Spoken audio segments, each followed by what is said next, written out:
Bonjour à tous. C'est toujours au moment du petit déjeuner que me viennent des idées que j'ai envie de partager avec vous. Alors là, c'est pas des idées très importantes qui vont vous servir tellement, mais bon, ça invite à la réflexion, en tout cas, ça a invité la mienne. Et c'est à propos de Jésus.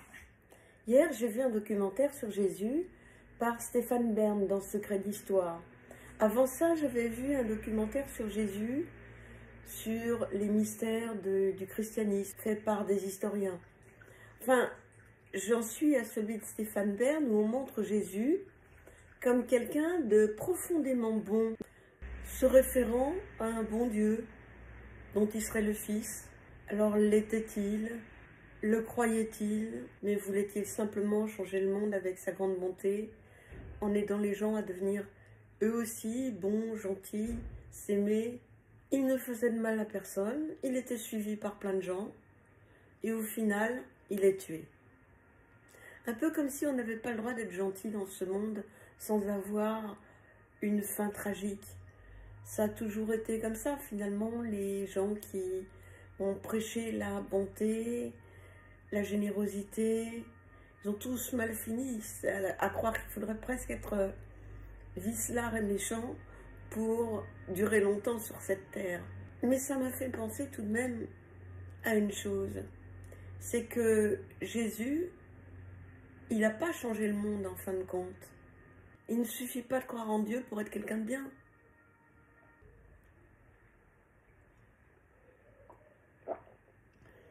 On a vu aussi des choses horribles faites au nom du christianisme, comme aujourd'hui, il y a des choses horribles faites au nom de Allah. Et puis parallèlement, je pense à Bouddha, par exemple, au bouddhisme. Regardez comment on les torture. Ils ne veulent même pas prétendre détenir la vérité. Ils sont très tolérants vis-à-vis de toutes les religions. Donc la bonté, vous voyez, au nom d'un Dieu, je ne crois pas que ça marche très bien.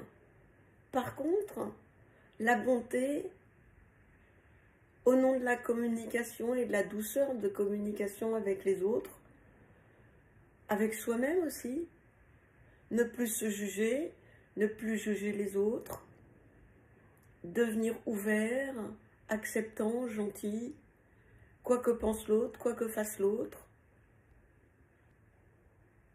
En ce qui me concerne, je ne vois pas ça comme de la religion, mais je vois ça comme une façon de changer sa propre vie déjà pour commencer, parce que sa propre vie devient plus douce déjà. Et puis en même temps, en changeant sa propre vie, je m'aperçois qu'on change les gens autour de soi, les gens qui nous connaissent.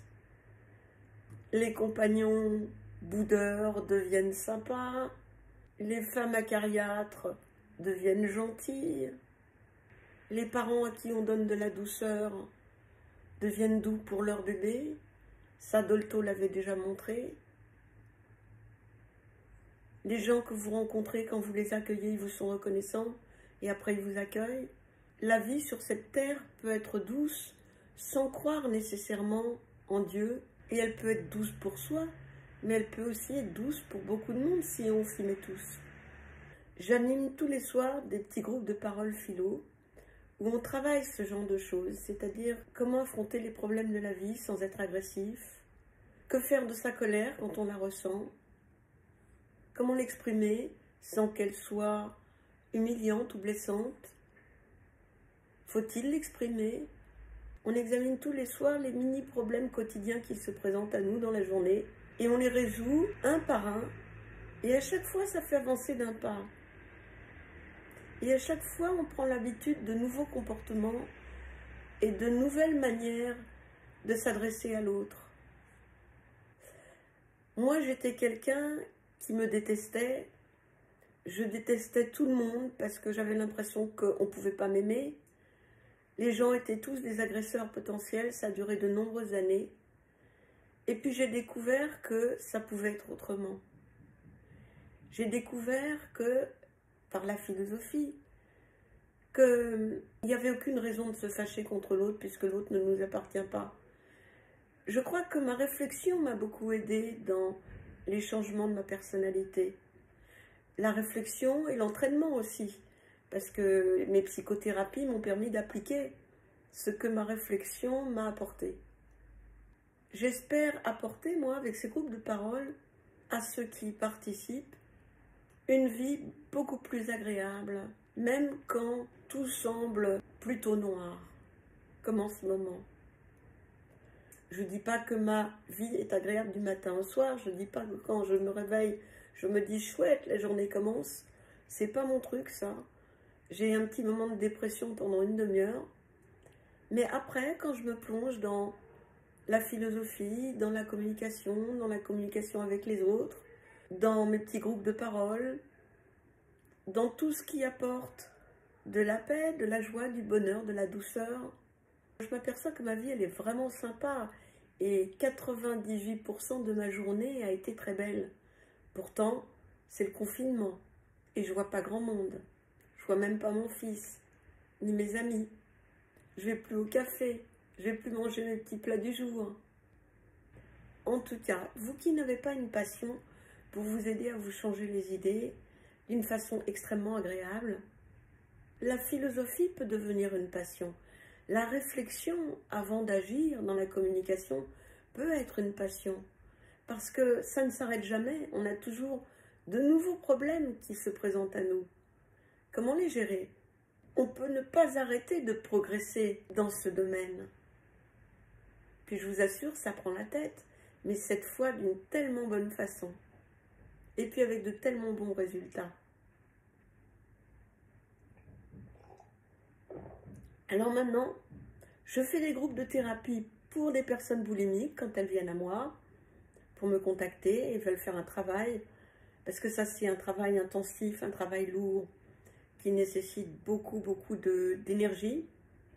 C'est le week-end de 15h à 19h, samedi, dimanche.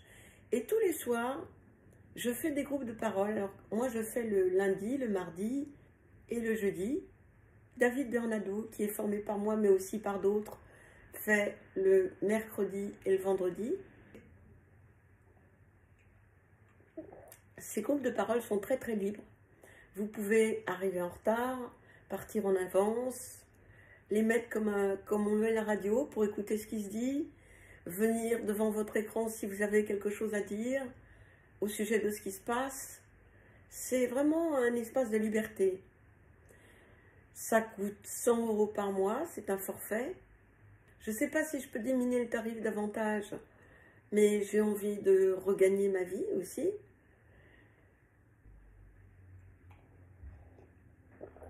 J'envisage peut-être, si mes vidéos vous plaisent, si ma réflexion sur la vie vous plaît, j'ai envie de faire une chaîne YouTube qui sera ouverte aux discussions, ou alors un blog, ou alors quelque chose, ou alors un podcast comme Namatata, qui aurait un abonnement à l'année, pas trop cher. Alors encore faut-il que mes vidéos vous intéressent. J'ai envie d'en faire tous les jours, en tout cas, à chaque fois que je pense à quelque chose. Voilà, c'était mon petit discours de ce matin. Ah oui, one more thing, comme dirait le patron d'Apple. J'ai reçu hier un message de Romane, une jeune amie, qui se reconnaîtra, et elle me cite une phrase de Platon qu'il a écrite dans Apologie de Socrate. Vous savez, Socrate est un grand philosophe de l'Antiquité et Platon a écrit sur lui. Et Socrate disait « Fais preuve de gentillesse envers tous ceux que tu rencontres. Leur combat est peut-être plus dur que le tien. » Mais en même temps, c'est facile à dire et parfois difficile à faire. Quand on est encombré par des choses très lourdes ou par une très mauvaise humeur ou par un sentiment d'étouffer, etc. Enfin, il y a des gens qui ne sont pas en position d'être gentils avec les autres parce qu'ils ne peuvent même pas être gentils avec eux-mêmes. C'est là où être psychologue, c'est utile quand on aime la philosophie comme moi. Il faut d'abord aider les gens à se débarrasser de ce qui les étouffe pour pouvoir leur permettre d'accéder à de la gentillesse vis-à-vis des autres et vis-à-vis d'eux-mêmes.